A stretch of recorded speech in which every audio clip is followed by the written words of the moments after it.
ಇವತ್ತು ನಾವು ಇಲ್ಲಿ ಒಂದು ವಿರಾಜಪೇಟೆಯ ಕೋತೂರು ಗ್ರಾಮದ ಬೊಮ್ಮಾಡು ಅನ್ನೋ ಒಂದು ಪ್ಲೇಸ್ನಲ್ಲಿ ವಾಲ್ಮೀಕಿ ವಸತಿ ಶಾಲೆ ಇದೆ. ಆ ವಾಲ್ಮೀಕಿ ವಸತಿ ಆಶ್ರಮ ಶಾಲೆ ಅಂತ ಇರುವಂಥದ್ದು.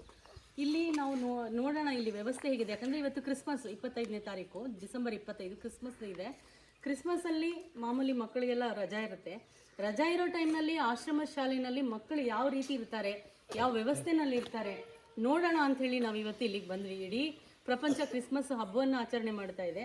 ನೋಡಿ ಮಕ್ಕಳ ಪರಿಸ್ಥಿತಿ ಹೇಗಿದೆ. ಎಲ್ಲ ಚಿಕ್ಕ ಪುಟಾಣಿ ಮಕ್ಕಳುಗಳು, ಮುಂದಿನ ಭವಿಷ್ಯ, ನಮ್ಮ ಭಾರತದ ಮುಂದಿನ ಭವಿಷ್ಯ ಇವು.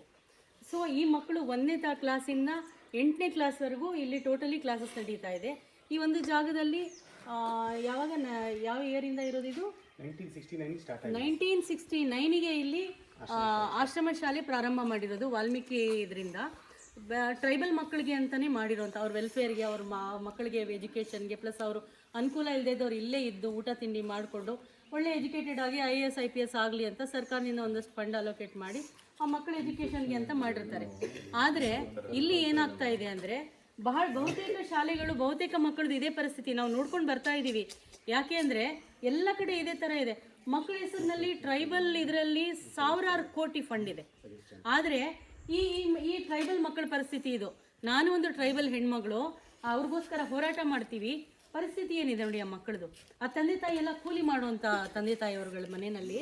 ಸೊ ಮಕ್ಕಳು ಏನೋ ಓದಿ ಎಜುಕೇಟ್ ಆಗಲಿ ಅಂತ ಇಲ್ಲಿ ಕಳಿಸಿದಾಗ ಇಲ್ಲಿ ಆ ಮಕ್ಕಳ ಕಾಲುಗಳಿಗೆ ಚಪ್ಪಲಿ ಇಲ್ಲ, ಪ್ರತಿಯೊಂದು ಮಕ್ಕಳ ಕಾಲಿಗೂ ಚಪ್ಪಲಿ ಇಲ್ಲ, ಗಾಯಗಳು ಏನೋ ಪ್ರಾಬ್ಲಮ್ ಆಗಿದೆ. ಇನ್ನು ಅದಕ್ಕೆ ಟ್ರೀಟ್ಮೆಂಟ್ ಅಲ್ಲಿ ನೋಡಿ ಇಲ್ಲಿ ಕಜ್ಜಿ ಆಗಿರೋಂಥದ್ದು.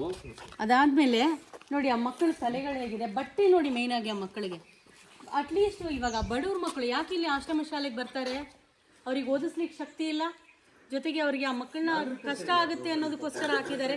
ಸರ್ಕಾರ ಈ ಮಕ್ಕಳನ್ನ ನಾವು ಎಜುಕೇಟ್ ಮಾಡ್ತೀವಿ ಅಂತ ಜವಾಬ್ದಾರಿ ತಗೊಂಡ್ಮೇಲೆ ಈ ಪರಿಸ್ಥಿತಿನಲ್ಲಿ ಇಡಬೇಕೆ ಮಕ್ಕಳಿಗೆ. ನೀವು ಮಕ್ಕಳಿಗೆ ಒಂದು ಬಿಲ್ಡಿಂಗ್ ಮಾಡಿಬಿಟ್ಟು ಊಟ ಕೊಟ್ಟು ಒಂದು 5-6 ಸ್ಟಾಫ್ ಕೊಟ್ಬಿಟ್ರೆ ಏನು ಮಾಡ್ತಾರೆ ಅವರು?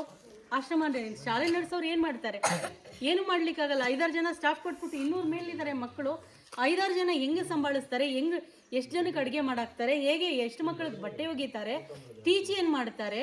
ಆ ಮಕ್ಕಳು ನೋಡ್ಕೊಳ್ಳೋದು ಹೇಗೆ? ಮತ್ತು ಅಲ್ಲಿಂದ ರೇಷನ್ಸ್ ಪ್ರೊವೈಡ್ ಮಾಡೋದು ಹೇಗೆ?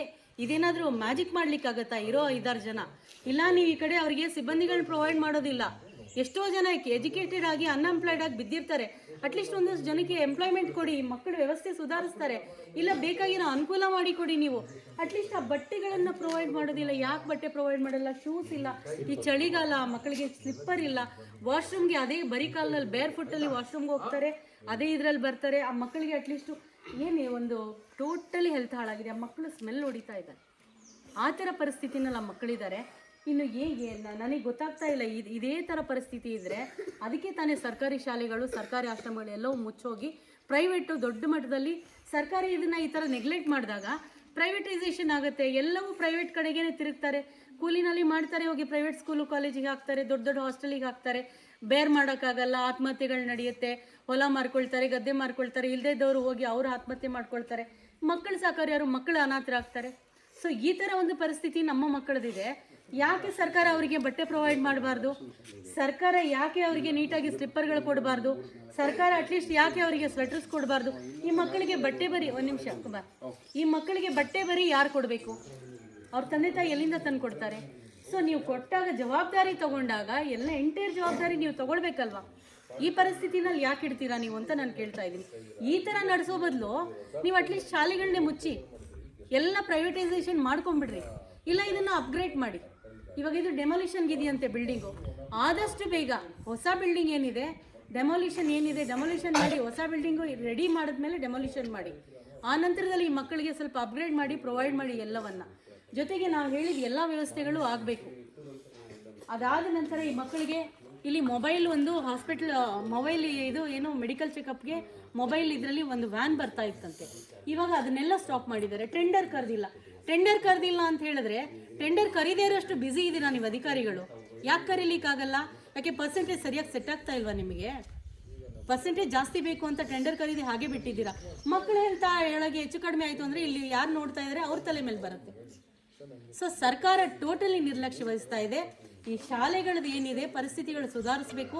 ಮಕ್ಕಳಿಗೆ ಸ್ವೆಟರ್ಸಿಂದ ಹಿಡಿದು ಅಟ್ಲೀಸ್ಟ್ ಬಟ್ಟೆಗಳು ಪ್ರೊವೈಡ್ ಮಾಡಬೇಕು, ಶೂಸು ಸ್ಲಿಪ್ಪರ್ಸ್ ಪ್ರೊವೈಡ್ ಮಾಡಬೇಕು, ಹೈಜೇನ್ ಆಗಿ ಅವ್ರಿಗೆ ಏನು ಮೆಡಿಕಲ್ ಫೆಸಿಲಿಟೀಸ್, ಮೆಡಿಕಲ್ ಚೆಕಪ್ ಎಲ್ಲ ಆಗಬೇಕು.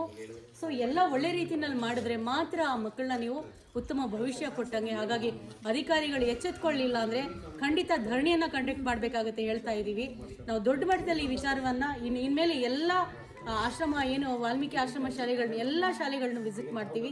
ಈ ಥರ ಅವ್ಯವಸ್ಥೆ ಇದ್ದರೆ ಖಂಡಿತ ನಾವು ಬಿಡೋದಿಲ್ಲ ಹೇಳ್ತಾ ಇದ್ದೀವಿ. ಶಾಲೆಗಳಿಗೆ ಹೋಗಿ ನೀವು ಏನೇನು ಮಾಡ್ತಾ ಇದ್ದೀರಾ ಎಲ್ಲ ನೋಡ್ತೀವಿ.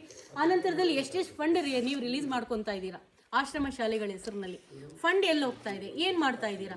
ಆ ಮಕ್ಕಳುಗಳು ಬಟ್ಟೆ ಒಗೆಯೋಕ್ಕಾಗುತ್ತಾ? ಚಿಕ್ಕ ಮಕ್ಕಳು ಇರೋದು ನಾನು ಹೇಳ್ದಂಗೆ 5-6 ಜನ ಸ್ಟಾಫ್ ಕೊಟ್ಟು 200 ಮಕ್ಕಳು ಕೊಟ್ಟಾಗ ಎಷ್ಟು ಜನ ಮಕ್ಕಳು ಬಟ್ಟೆ ಒಗಿಲಿಕ್ಕಾಗುತ್ತೆ? 200 ಜನ ಮಕ್ಕಳು ಬಟ್ಟೆ ಒಂದು ದಿನಕ್ಕೆ ಒಗಿಲಿಕ್ಕಾಗತ್ತಾ?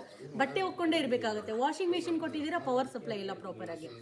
ಇದು ಜನರೇಟರ್ ಕೊಟ್ಟಿದ್ದೀರಾ ಒಂದು ಚಿಕ್ಕದು, ಅದನ್ನು ಸರಿಯಾಗಿ ವರ್ಕ್ ಮಾಡಲ್ಲ. ಸೊ ಏನಂತ ನೀವು ಶಾಲೆ ನಡೆಸ್ತಾ ಇದ್ದೀರಾ ಅರ್ಥ ಆಗ್ತಾ ಇಲ್ಲ. ಹೇಳಿದ್ರೆ ದೊಡ್ಡಸ್ಕೆಯಿಂದ ಹೇಳ್ಕೊಂತೀರಾ ಅಷ್ಟು ಶಾಲೆ ನಡೆಸ್ತಾ ಇದೀವಿ, ಇಷ್ಟು ಶಾಲೆ ನಡೆಸ್ತಾ ಇದೀವಿ. ಇದಾ ನೀವು ಶಾಲೆ ನಡೆಸೋ ಹುಟ್ಟು? ನಿಜವಾಗ್ಲೂ ನಾಚಿಕೆ ಆಗಬೇಕು ಆಳ ಸರ್ಕಾರಗಳಿಗೆ. ಈ ವಿಷಯನ ರೈಸ್ ಮಾಡಿ ಇದನ್ನು ಸರಿ ಮಾಡೋವರೆಗೂ ಸಹ ನಮ್ಮ ಹೋರಾಟ ನಿಲ್ಲಲ್ಲ. ಹಾಗಾಗಿ ಈ ಮಕ್ಕಳುಗಳ ಪರಿಸ್ಥಿತಿ ಸುಧಾರಿಸಬೇಕು. ಮುಂದಿನ ದಿನಗಳಲ್ಲಿ ಒಳ್ಳೆ ರೀತಿಯಲ್ಲಿ ಈ ಮಕ್ಕಳು ನೋಡಬೇಕು ನಾವು.